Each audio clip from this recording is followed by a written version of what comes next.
여러분 안녕하세요. 본격적인 이야기에 앞서 우리 일상에 아주 익숙하면서도 뼈아픈 질문 하나만 던져보겠습니다. 여러분 혹시 이런 적 있으시죠? 아, 그때 조금만 더 참을걸. 왜 그렇게 성급하게 욱해서 일을 키웠을까 하고 밤에 이불 속에서 뒤척이며 혼자 반성했던 순간 말입니다. 그때 기억나면 갑자기 심장이 한 번 더 쿵 하죠. 우리는 참 이상합니다. 큰맘 먹고 비싼 돈을 들여서 좋은 경력직 직원을 뽑아놓고는 불과 한 달도 안 돼서 왜 아직 결과가 이거밖에 안 나왔죠? 하고 압박합니다. 아이를 바라보면서는 우리 애는 천천히 잘 클 거야 라고 말해놓고 옆집 아이가 시험에서 100점 맞았다는 소리를 듣는 순간 갑자기 마음이 급해집니다.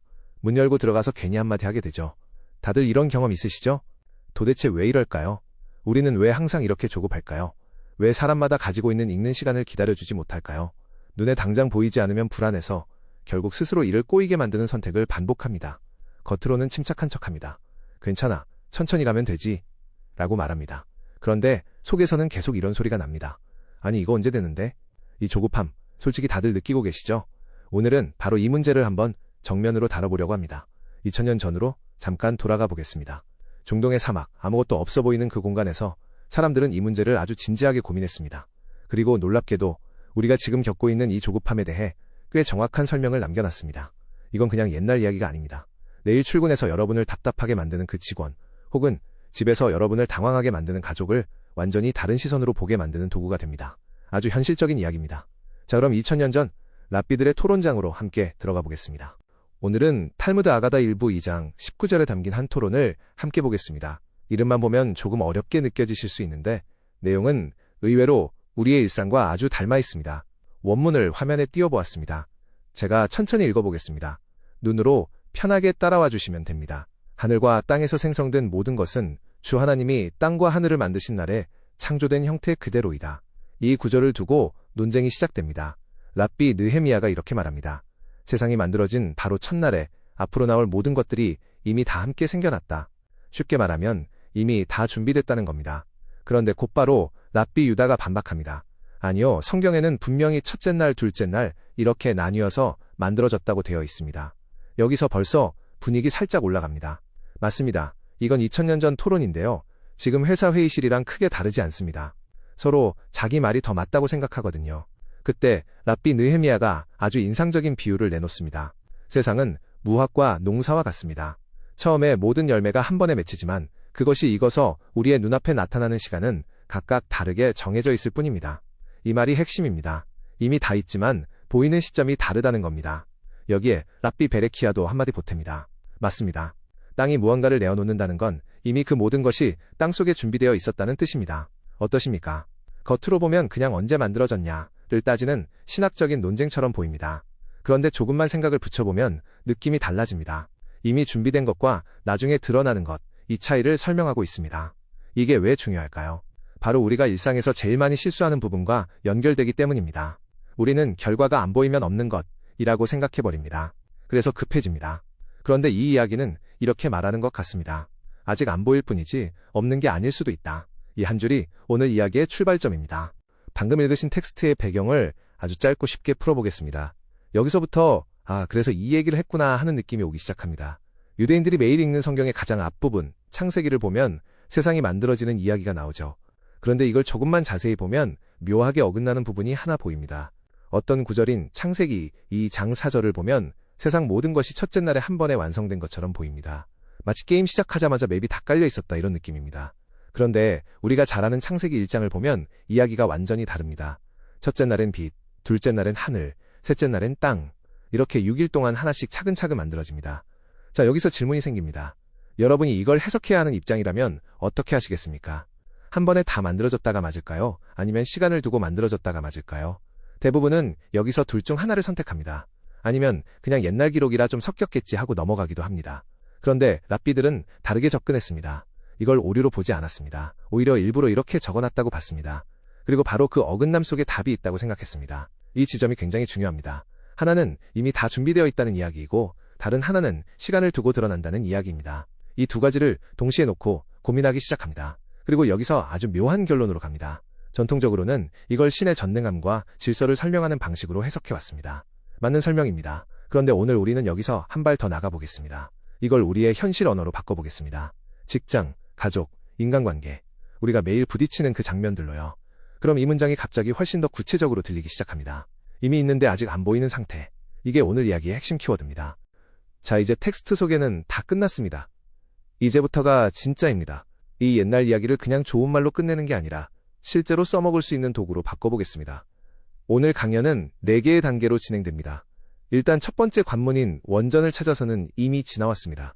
어렵게 느껴지셨을 수도 있는데 여기까지 오신 것만으로도 절반은 넘어온 겁니다.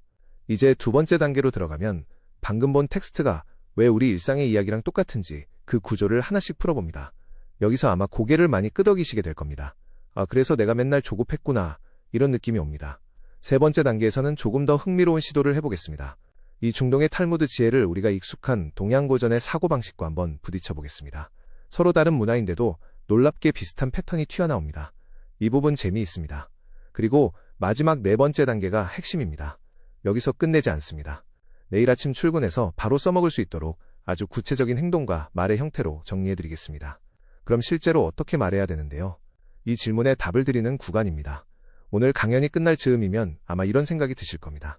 아, 내가 조급했던 이유가 있었구나. 그리고 그 조금 쪼이던 마음이 살짝 느슨해지는 걸 느끼실 수도 있습니다. 그 변화 충분히 가능합니다. 자, 준비되셨나요? 그러면 이제 두 번째 여정으로 들어가겠습니다. 이 텍스트가 숨겨놓은 진짜 속마음을 한번 제대로 파헤쳐 보겠습니다. 앞서 본 두 랍비의 주장을 우리 일상으로 그대로 가져와 보겠습니다. 랍비 느헤미야는 첫째 날에 모든 게 한 방에 끝났다고 하고 랍비 유다는 아니다, 6일 동안 매일매일 하나씩 만들어진 거다 라고 맞섭니다. 여러분, 이 장면 어디서 많이 보지 않으셨습니까? 네, 맞습니다. 지금 우리 회사에서 매일 벌어지고 있는 풍경입니다. 대표님이나 팀장님이 멋진 신규 사업 기획안에 도장을 딱 찍습니다. 그 순간 머릿속에서는 이미 성공입니다. 매출 그래프도 올라가 있고 시장 반응도 좋고 모든 게 완벽하게 세팅되어 있습니다. 바로 이게 첫째 날입니다. 그래서 실무자를 부릅니다. 이 김대리, 결제 났으니까 이번 주에 결과 좀 가져와. 여기서 김대리 마음은 어떻겠습니까? 속으로는 이미 외칩니다. 대표님, 이건 이제 시작인데요. 업체도 만나야 하고 제품도 준비해야 하고 홍보도 해야 하고 최소 몇 달은 걸립니다. 이게 바로 6일 동안의 현실입니다. 자영업하시는 분들도 똑같습니다. 큰맘 먹고 인테리어 싹 바꾸고 재오픈합니다. 첫날 들어오기 전에는 이미 머릿속에 대박 맛집이 완성되어 있습니다. 그런데 막상 현실은 다릅니다. 손님이 생각만큼 오지 않습니다. 일주일 지나도 조용합니다. 이때 마음속에서 올라오는 감정 다들 아시죠? 답답합니다. 괜히 더 조급해집니다. 결국 우리는 항상 두 가지 사이에 끼어 있습니다. 머릿속의 완벽한 그림과 현실에서 필요한 시간 사이입니다. 이 둘이 어긋나는 순간 문제가 시작됩니다. 여기서 조급함이 올라오고 그 다음에 분노가 튀어나옵니다. 왜 아직 안 되지? 이 말이 저절로 나옵니다. 그런데 문제는 이 반응이 상황을 더 꼬이게 만든다는 겁니다. 그렇다면 이 미치고 답답한 상황을 어떻게 풀어야 할까요? 이 엇갈림 속에서 랍비 느헤미야가 꺼내든 해결책이 바로 무화과나무입니다. 이 비유가 굉장히 직관적입니다. 무화과나무를 보면 열매들이 한 번에 다닥다닥 맺힙니다. 겉으로 보면 와, 이거 다 됐다 싶은 느낌이 듭니다. 그런데 자세히 보면 전혀 그렇지 않습니다. 어떤 열매는 금방 익어서 먹을 수 있고 어떤 건 아직 딱딱합니다. 같은 나무, 같은 시간에 맺혔는데도 익는 속도가 전부 다릅니다. 랍비는 바로 이 장면을 가져옵니다. 세상도 똑같다. 처음에 모든 가능성은 이미 다 주어져 있다. 하지만 그것이 언제 눈앞에 나타나느냐의 타이밍은 다르다는 겁니다. 여기서 포인트는 하나입니다. 없는 게 아니라 아직 안 보이는 것이라는 점입니다. 이걸 우리 현실에 한번 그대로 대입해 보겠습니다. 여러분이 뽑은 그 신입사원, 당장 성과가 안 나온다고 해서 능력이 없는 걸까요? 아닐 수도 있습니다. 이미 그 사람 안에는 필요한 역량이 들어있을 가능성이 큽니다. 다만 아직 환경, 경험, 타이밍이 맞지 않아서 겉으로 드러나지 않았을 뿐입니다. 이걸 모르면 우리는 계속 다그칩니다. 왜 아직 못하냐? 그런데 이걸 이해하면 질문이 바뀝니다. 이 사람이 익을 수 있는 환경을 내가 만들었나? 로 바뀝니다. 이 차이가 굉장히 큽니다. 하나는 압박이고 하나는 기다림입니다. 결국 이 비유가 주는 통찰은 단순합니다. 모든 결과에는 시간이 있다는 겁니다. 같은 시작이라도 다른 시점에 나타날 수 있습니다. 이걸 받아들이는 순간 마음의 속도가 조금 느려집니다. 그리고 그 여유가 생길 때 관계도 덜 망가지고 결과도 오히려 더 잘 나오기 시작합니다. 자, 중동 사막에서 온 무화과나무의 지혜를 들으셨습니다. 여기까지 오니까 느낌이 좀 오시죠? 그런데 여기서 정말 재미있는 일이 하나 벌어집니다. 이 2000년 전 유대인들의 깨달음이 수천 킬로미터 떨어진 동양고전과 거의 똑같이 맞물립니다. 전혀 다른 문화인데 결론은 같습니다. 우연이라고 보기엔 너무 닮았습니다. 화면을 한번 떠올려 보십시오. 주역에서는 잠룡물룡이라고 합니다. 물속에 엎드려 있다고 해서 용이 아닌 게 아닙니다. 이미 완성된 용입니다. 다만 아직 나설 타이밍이 아닐 뿐입니다. 이거 들으면 살짝 안도감 들지 않으십니까? 지금 내가 잠깐 엉거주춤한 상태라도 그게 부족해서가 아니라 시점이 아직 아닌 것일 수도 있다는 겁니다. 손자병법으로 넘어가 보겠습니다. 승병선 승이 후구전이라고 합니다. 진짜 고수는 싸움터에 나가서 허둥지둥 이기는 게 아니라 이미 싸우기 전에 끝내놓고 들어갑니다. 겉으로 보이는 6일의 고생보다 보이지 않는 첫째 날의 준비가 훨씬 중요하다는 이야기죠. 책은담도 비슷합니다. 오래 엎드린 새가 더 높이 난다. 일찍 핀 꽃은 빨리 진다. 너무 빨리 드러나는 걸 오히려 경계합니다. 그리고 마지막으로 우리에게 제일 익숙한 이야기 하나가 등장합니다. 바로 조삼모사입니다. 여기서 느낌이 옵니다. 사실 이 얘기 다들 알고 계시죠? 그런데 대부분 그거 남 속이는 얘기 아니야, 이렇게 생각하십니다. 그런데 이걸 조금만 비틀어보면 완전히 다른 의미가 튀어나옵니다. 그래서 지금부터 탈무드의 무화과 나무와 가장 강하게 부딪히는 이 조삼모사 속으로 한번 같이 들어가 보겠습니다. 여기서 오늘 이야기의 핵심이 아주 또렷하게 연결됩니다. 여러분, 조삼모사 하면 뭐부터 떠오르십니까? 보통 이런 장면이죠. 얍삽한 조련사가 아침에 3개, 저녁에 4개 주겠다고 하니까 원숭이들이 화를 내고 아침에 4개, 저녁에 3개 라고 바꾸니까 좋아한다. 그래서 사람 속이는 얘기구나 하고 끝냅니다. 그런데 여기서 한 번만 생각을 더 해보겠습니다. 정말 핵심이 거기에 있을까요? 탈무드의 렌즈를 끼고 이 이야기를 다시 보면 완전히 다르게 보입니다. 원숭이들이 왜 화를 냈습니까?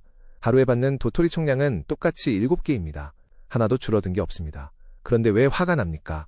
지금 이 순간에 눈에 보이는 양이 적기 때문입니다. 이게 핵심입니다. 지금 당장 3개냐 4개냐에 꽂혀서 전체를 놓쳐버리는 겁니다. 이 장면 너무 익숙하지 않습니까? 우리도 똑같이 합니다. 신입사원이 들어왔습니다. 그 사람이 앞으로 낼 성과에 총합이 있다고 가정해봅시다. 그런데 첫 달 성과가 기대보다 조금 낮으면 어떻게 반응합니까? 왜 이것밖에 안 되지? 바로 불만이 올라옵니다. 전체는 안 보고 지금 눈앞의 숫자만 봅니다. 딱 조삼모사 속 원숭이와 같은 반응입니다. 조금 뜨끔하지 않으십니까? 조련사의 시선은 완전히 다릅니다.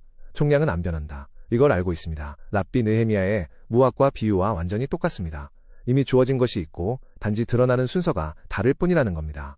이걸 아는 사람은 흔들리지 않습니다. 이걸 모르는 사람은 매일 감정이 롤러코스터를 탑니다. 결국 열자가 2000년 전에 우리에게 말해준 건 단순합니다. 우리는 결과가 없는 게 아니라 순서에 속고 있다는 겁니다. 오늘 아침에 적게 보인다고 해서 전체가 부족한 게 아닙니다. 아직 순서가 그만큼 온 것뿐입니다. 이걸 깨닫는 순간 마음이 조금 변합니다. 당장 눈앞의 숫자에 덜 흔들리고 조금 더 길게 보게 됩니다. 그리고 바로 그 지점에서 우리가 그렇게 벗어나고 싶었던 조급함이 서서히 힘을 잃기 시작합니다. 중동의 사막에서 자란 무화과나무 이야기와 동양 고전 열자의 도토리 7개 이야기가 하나로 딱 맞아떨어지는 순간입니다. 문화도 다르고 시대도 다른데 결론은 놀랍도록 같습니다. 이 두세 개의 지혜가 2000년의 시간을 넘어 우리에게 던지는 메시지는 단 하나입니다. 이미 다 준비되어 있다. 이 말이 조금 의외로 들리실 수 있습니다. 우리는 보통 더 해야 된다, 아직 부족하다는 말에 익숙하니까요. 그런데 이 고전들은 정반대로 말합니다. 당신이 원하는 것들, 당신이 될 수 있는 모습, 그 가능성은 이미 당신 안에 다 들어와 있다. 다만 문제는 타이밍입니다. 그래서 이렇게 이어집니다. 지금 당장 눈앞에 결과가 안 보인다고 해서 부족하다고 단정하지 마라. 그리고 조급하게 반응하지 마라. 이게 굉장히 중요한 포인트입니다. 우리는 보통 여기서 무너집니다. 조금만 늦어지면 불안해지고 그 불안을 참지 못해서 결국 스스로 상황을 망쳐버립니다. 그런데 이 관점으로 보면 해석이 바뀝니다. 지금 부족해 보이는 게 실패가 아니라 아직 익는 중일 수 있다는 겁니다. 이걸 한번 마음속으로 받아들여 보십시오. 아직 덜 익었구나. 이 한 문장이 생각보다 큰 힘을 줍니다. 조급함이 조금 내려앉습니다. 괜히 내 자신이나 남을 더 몰아붙이지 않게 됩니다. 마치 뜨겁게 달아오른 마음에 찬물을 한컵 부은 것처럼 숨이 조금 고르게 됩니다. 여러분도 지금 당장 떠오르는 장면 하나 있으실 겁니다. 왜 아직 안 되지? 라고 생각했던 어떤 상황. 거기에 이 관점을 한번 얹어보십시오. 혹시 그게 실패가 아니라 시간의 문제일 수도 있지 않을까요? 이 질문 하나가 관점을 완전히 바꿉니다. 자, 지금까지 우리는 탈무드와 동양고전에서 하나의 단단한 구조를 꺼냈습니다. 이미 완성된 가능성과 드러나는 시간의 차이. 이 한 문장이 오늘 이야기의 핵심입니다. 그런데 중요한 건 여기서 끝이 아니라는 점입니다. 이걸 어떻게 쓰느냐가 더 중요합니다. 이 지혜는 하나인데 적용하는 방식은 여러 개입니다. 마치 하나의 풍경을 서로 다른 창문으로 보는 것과 같습니다.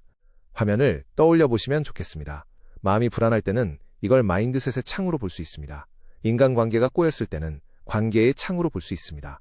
지금 내가 막혀 있다고 느낄 때는 성장의 창이 열립니다.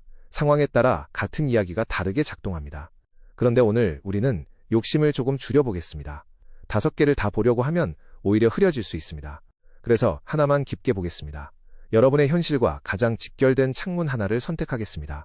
바로 경제활동과 리더십입니다. 왜 이걸 선택하느냐 하면 이유는 단순합니다. 우리가 가장 자주 무너지는 곳이 여기이기 때문입니다. 직장, 사업, 프로젝트. 이 영역에서는 시간이 정말 중요합니다. 속도가 중요하고 결과도 빨리 나와야 합니다. 그러다 보니 조금만 늦어도 불안해지고 그 불안 때문에 무리한 선택을 하게 됩니다. 원래 잘 될 수 있었던 일도 조급함 때문에 스스로 꺾어버리는 경우가 생각보다 많습니다. 여러분도 한번 떠올려 보십시오. 조금만 더 기다렸으면 되었을 일, 이 있었던 기억. 생각보다 많으시죠? 그래서 이제부터는 이 지혜를 들고 우리가 매일 서 있는 그 자리로 들어가 보겠습니다. 아주 현실적인 장면입니다. 회의실, 매장, 거래처, 팀원들. 여기서 이 읽는 시간의 개념이 어떻게 작동하는지 직접 확인해 보겠습니다. 자, 이제 진짜 실전으로 들어가 보겠습니다. 자, 이제 정말 현실적인 장면으로 들어와 보겠습니다. 여러분이 중소기업의 팀장이라고 상상해 보셔도 좋고 식당을 운영하는 사장님이라고 생각하셔도 좋습니다. 아주 리얼한 상황입니다. 회사에 정말 중요한 프로젝트가 생겼습니다. 그래서 고민 끝에 이력서가 아주 화려한 경력직을 뽑습니다. 연봉도 꽤 높게 주고 기대도 큽니다. 이름은 김 과장입니다. 그런데 입사하고 한 달이 지났는데 상황이 생각과 다릅니다. 일 처리 속도도 느리고 보고서는 기대마다 불안하고 기존 팀원들과도 미묘하게 어긋납니다. 여러분이 기대했던 아침의 도토리 4개는 보이지 않습니다. 솔직히 말하면 1개 보이기도 애매합니다. 이쯤 되면 속에서 올라옵니다. 아, 내가 사람을 잘못 뽑았나? 이 연봉이면 지금쯤 날아다녀야 하는 거 아닌가? 이런 생각이 자연스럽게 떠오릅니다. 퇴근길 운전하면서도 계속 생각납니다. 괜히 핸들 잡은 손에 힘이 들어갑니다. 그리고 마음속에서 한 목소리가 크게 외칩니다. 내일 당장 불러서 정리해버릴까? 이거 익숙하시죠? 그 순간 우리 안에 있는 조급한 원숭이가 아주 크게 활동을 시작합니다. 지금 당장 결과가 안 보이니까 전체를 놓치고 판단부터 내려버리려고 합니다. 여러분도 이런 상황 한 번쯤 겪어보셨죠? 굉장히 현실적이고 굉장히 스트레스 받는 장면입니다. 자, 그럼 여기서 질문 하나 드리겠습니다. 내일 아침 9시 출근해서 김 과장을 마주합니다. 여러분은 어떤 표정으로, 어떤 말로 이 상황을 시작하시겠습니까? 이 상황에서 우리에게는 2가지 선택지가 있습니다. 딱 2가지입니다. 첫 번째는 가장 쉬운 길입니다. 내 안의 본능 그대로 가는 겁니다. 이걸 원숭이 모드라고 부르겠습니다. 어제 쌓인 감정 그대로 회의실에 들어가서 김 과장을 불러놓고 서류를 탁 내려놓습니다. 그리고 말합니다. 김 과장, 지금 이게 맞습니까? 이럴 거면 왜 오셨어요? 목소리가 조금만 올라가도 분위기는 바로 굳어집니다. 결과는 뻔합니다. 김 과장은 방어적으로 변하거나 마음이 꺾입니다. 경우에 따라서는 퇴사를 고민할 수도 있습니다. 우리는 무엇을 잃게 될까요? 단순히 한 사람만 잃는 게 아닙니다. 우리가 처음에 기대했던 가능성 자체를 우리 손으로 잘라버리는 겁니다. 이건 굉장히 흔하지만 굉장히 비싼 선택입니다. 2번째 선택지는 오늘 우리가 계속 이야기했던 조련사 모드입니다. 감정을 억지로 누르라는 얘기가 아닙니다. 시선을 바꾸는 겁니다. 김 과장을 능력이 부족한 사람으로 보는 게 아니라 아직 덜 익은 무화과로 보는 겁니다. 이 차이가 전부입니다. 이 사람의 가능성은 이미 들어와 있다. 지금은 단지 타이밍의 문제일 뿐이다. 이렇게 전제를 바꾸는 순간 말이 달라집니다. 김 과장님, 지금 어려운 부분이 어디인지 같이 한번 보죠. 이렇게 시작할 수 있습니다. 압박 대신 구조를 만드는 대화로 바뀝니다. 이건 단순히 말투의 문제가 아닙니다. 내 안의 기준이 바뀌는 겁니다. 당장 결과에서 시간 속의 가능성으로 기준이 이동합니다. 그 순간부터 팀의 공기가 달라지고 사람의 반응이 달라집니다.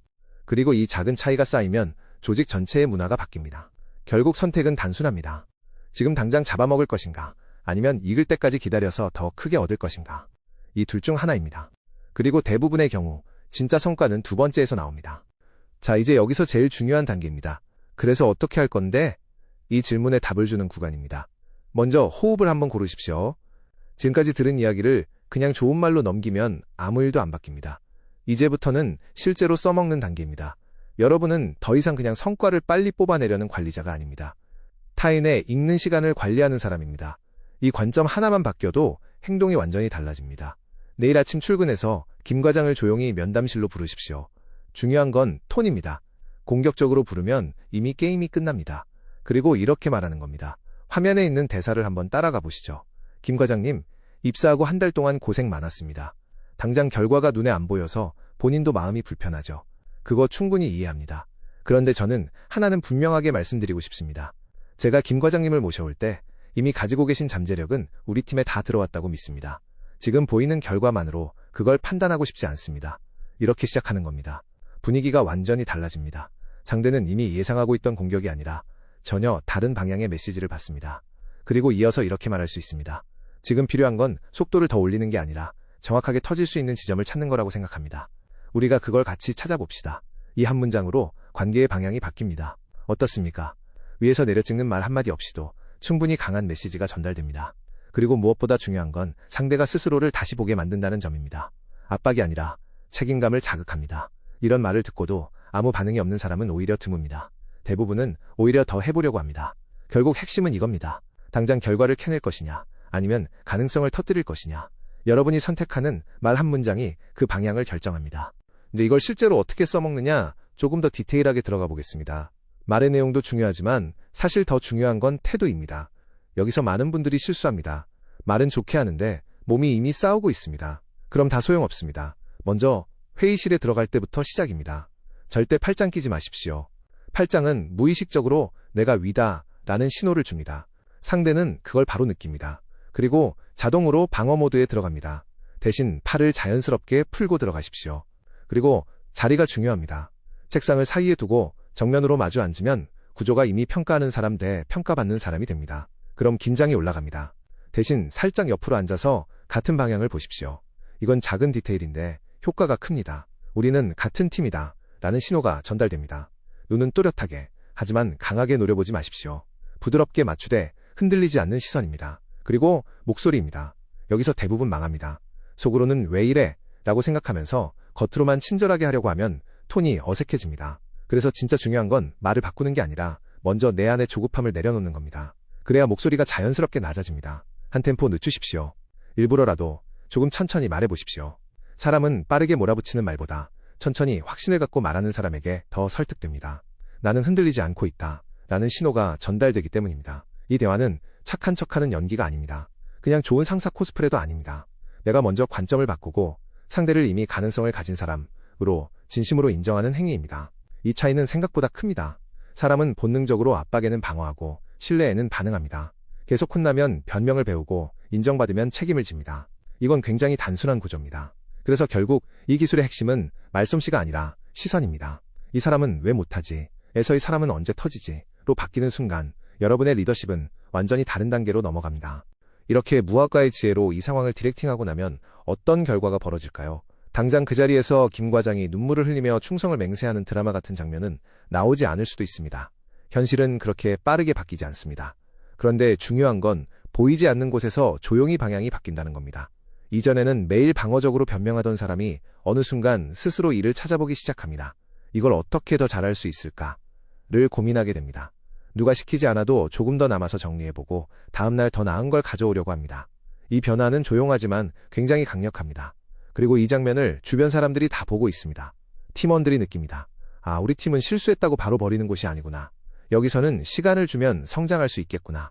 이 인식 하나가 조직의 공기를 바꿉니다. 조심스럽게 의견을 내기 시작하고 서로를 더 이해하려고 합니다. 이전에는 조금만 틀리면 비난부터 나왔던 문화가 어떻게 같이 풀지? 라는 방향으로 움직입니다. 결국 무엇을 얻는 걸까요? 단순히 한 명을 살리는 게 아닙니다. 채용 실패로 날아갈 뻔했던 비용, 다시 사람을 뽑아야 하는 시간, 팀 사기가 무너지는 손실, 이 모든 걸 함께 막아냅니다. 그리고 시간이 지나서 정말로 김 과장이라는 사람이 자신의 타이밍을 타고 올라오는 순간이 옵니다.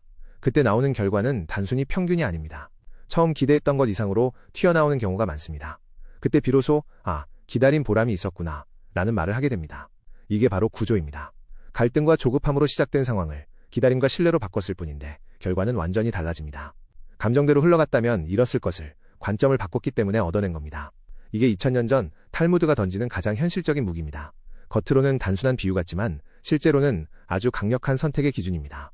자, 이제 오늘 이야기를 정리하면서 마무리해보겠습니다. 우리가 매일 보내는 이 일상, 직장에서 일하고 사람 만나고 문제를 해결하는 이 과정은 단순히 생존을 위한 시간만은 아닙니다.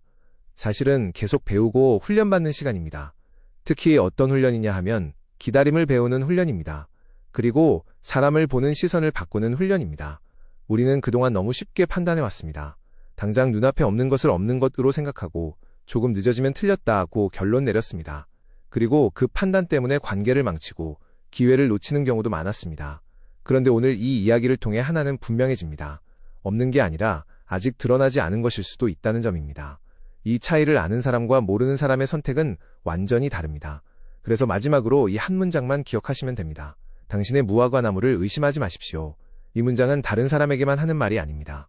스스로에게도 해당됩니다. 내가 지금 잘 안 풀리고 있다고 해서 부족하거나 실패했다고 단정하지 마십시오. 단지 지금은 과정 중일 수 있습니다. 그리고 주변 사람을 볼 때도 마찬가지입니다. 당장 눈앞의 모습만으로 결론 내리지 마십시오. 그 사람에게도 자신만의 읽는 시간이 있습니다. 우리가 할 수 있는 일은 그걸 억지로 당기는 게 아니라 그 타이밍이 오도록 환경을 만드는 것입니다.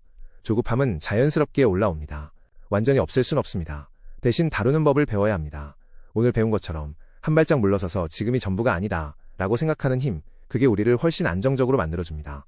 여러분의 내일이 조금 덜 조급하고 대신 조금 더 단단해지기를 바랍니다. 여러분과 여러분, 주변의 무화과가 가장 좋은 타이밍에 가장 달콤하게 익어나가길 진심으로 응원하겠습니다. 경청해주셔서 감사합니다.